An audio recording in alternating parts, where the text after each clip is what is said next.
Today's been a day. I started this morning going to get my third chest tube getting pulled out.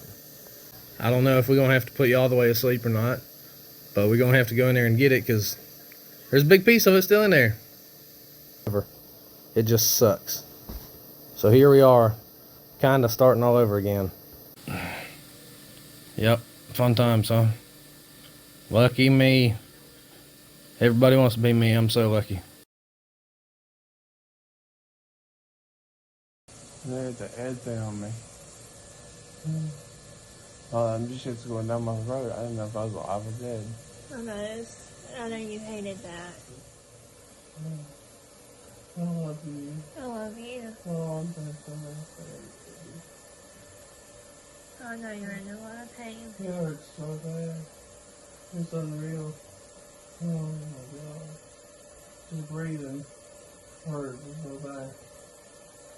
You'll get better day by day.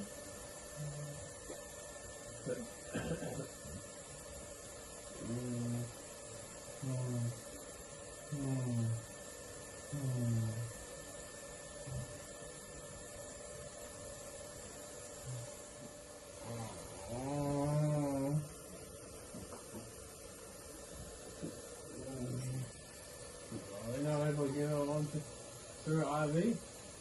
I don't know what you're talking. Well, they changed that one too, from fentanyl to Dilaudid. But they want you to start taking the PO stuff because it's going to last longer.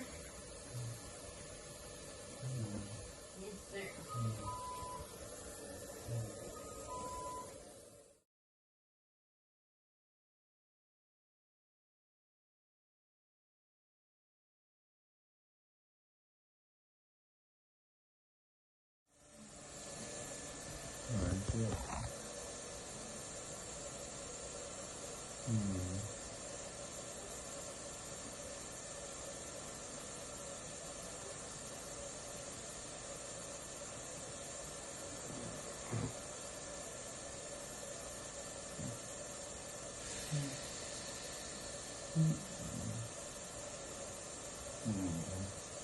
I know, I do, and I hurt really bad. Oh no. Hurt really fucking bad. Just rest.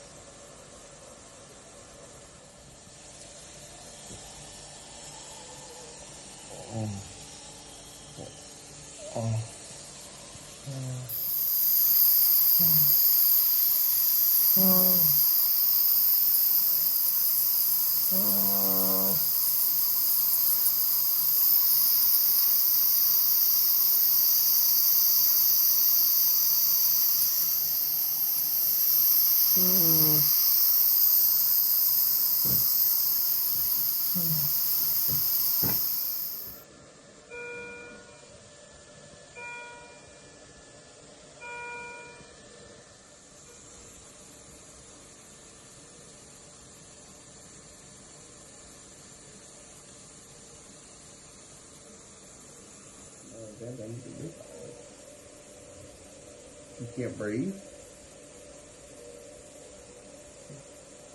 You literally cannot breathe. You cannot cough. You cannot do nothing. Except for gag. And they strap your ass down. Don't they? They tie your arms and legs up so you can't move. I know they do. Honestly, you're in much better hands than we could give you. I miss you guys, you know.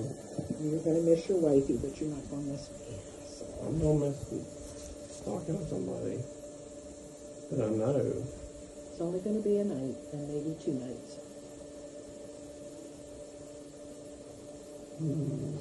But honestly, if you... Like, I ain't got them necklaces and shit that I like them. I just love you, like, I love you to be right there with me, you know what I mean? Yeah. I love you. I love you more. Not possible. Oh, yeah. It is possible, and I do. Now you can write that down. Whatever the hell day it is, whatever the hell time it is, you write it on down. I love you more. And that's the end of that. Mark it. Stamp it. I'm really sick and tired of breathing in this stupid thing.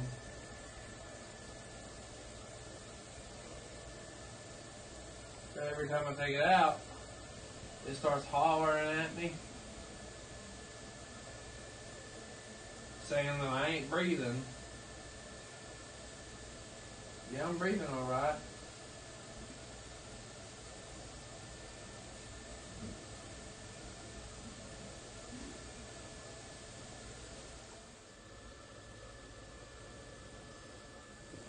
Who's the cowboy?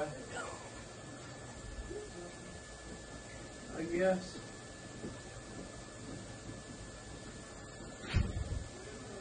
You see that? He walking around like a damn cowboy. That brownie What brownie? type stuff I had. You didn't have a brownie. Yeah, When? just now. No, you didn't. Uh-huh. They ain't gonna be watching out for you. You gotta stay the fuck away, basically. Okay? Yeah. Because they ain't gonna be watching out for you. And them things will kill you. They squish you. They hurt you real bad. What? Them loads and stuff. The food with me. You see what I'm saying? No. It's not just me, there's a little girl up here. Where? I think maybe it's not a little girl. I don't know.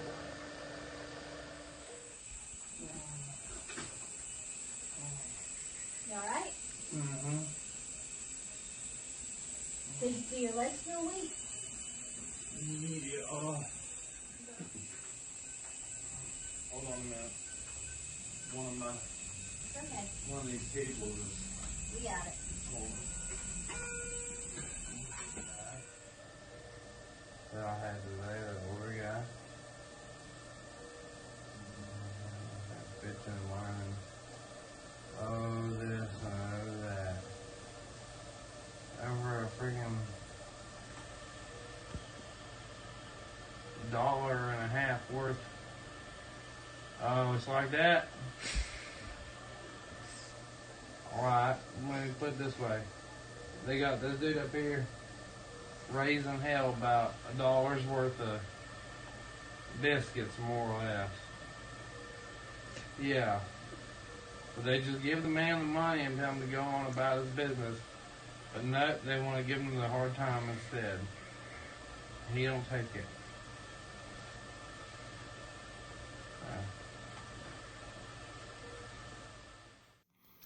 On the 5th night, things took a major turn for the worse. Kids weren't allowed in the wing of the hospital that I was in, but they were allowed to visit me for about an hour on my first hospital stay, and it was much needed and it was nice. But on that 5th night, my daughter got really upset. She was worried about me, and my wife sent me this picture. Well, I was lucky enough to have another lung pillow, so I cuddled up with it and sent her a picture back and, just hoping to comfort her. Kids were not allowed in the ICU whatsoever. And not only was I not home and they were missing me, but my wife, their mother, was at the hospital with me almost all the time. So they were staying with grandparents, and basically their lives had been turned upside down. So it was a major change for everybody. The next morning during breakfast, I was getting my second to last chest tube pulled out, and there was a problem. As the doctor was removing the chest tube, it broke. It was still inside of me, but he had the other piece in his hand. So I was going to have to go back into surgery to get it removed.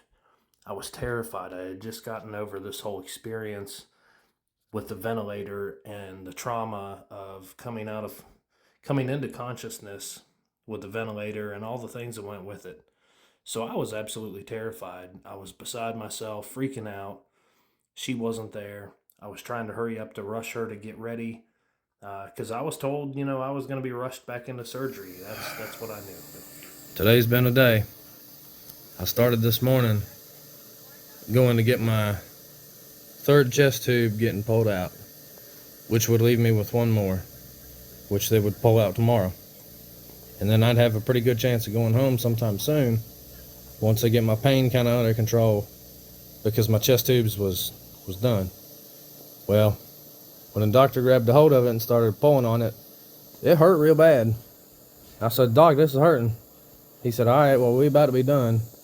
Let's go ahead and get this thing out." So he grabbed a hold of it real good, and he pulled on it, and the tube made a weird sound, and he said, "That's weird." So I looked down and I'm like, "What do you mean that's weird? I don't like the way you said that. What happened?" He said, "Well, it ripped." So I said, "Okay, the chest tube ripped. What's that mean? You mean to tell me it's still in there and you're going to have to go fishing for it?" He said, Yeah, that's what's going to happen. I don't know if we're going to have to put you all the way to sleep or not, but we're going to have to go in there and get it because there's a big piece of it still in there." So a couple hours later, into the operating room I go to get a whole new set of cuts so they could put the camera in there and fish it out. And I got a new drain in me that's pouring blood. It hurts like hell. I mean, it's bad. And I cannot stop for the life of me pissing. And I'm having to piss in this bed sitting down because I can't get up. And it is the weirdest, hardest thing to do ever. It just sucks. So here we are, kind of starting all over again. So I'm going to keep pissing all night, apparently. Hopefully they're going to bring me dinner here in a little bit. Hopefully it's something decent. Because I was supposed to be going to a new room, a regular room tonight. But it's another night in the ICU. Which I guess is okay, but I mean, not exactly what I had in mind. And I get to go to a regular room tomorrow, as long as everything goes good tonight. But this is pretty gnarly, and it don't feel good. If you don't like to see it, go ahead and click away now. It's pretty gnarly.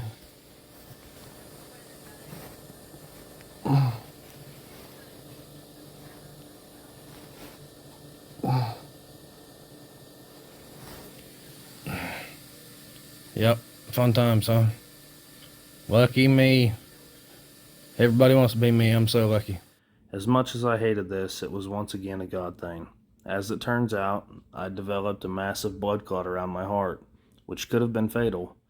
So as much as I hated to go back into yet another surgery just 6 days after the last one, it was literally an unexpected miracle that saved my life, once again. The ICU can be a great place to be. You get plenty of attention. Nurses are very responsive. They're practically sitting right outside your door. The downside is you never get to sleep. There's always something going on. There's always somebody bugging you, checking on you, giving medicine, taking x-rays, taking vitals, you name it. So it gets very tiring being there because you just really don't get to rest. So the next step was to get to a normal room, which would put me one step closer to getting out of the hospital. I really appreciate each and every one of you who have taken time to watch, to comment. If you would, please take a moment and consider subscribing. It helps the channel grow and reach a larger audience. And this message I want to get out to the world because there's just not much of any information at all on mature teratomas in someone's chest. Thank you all, and God bless.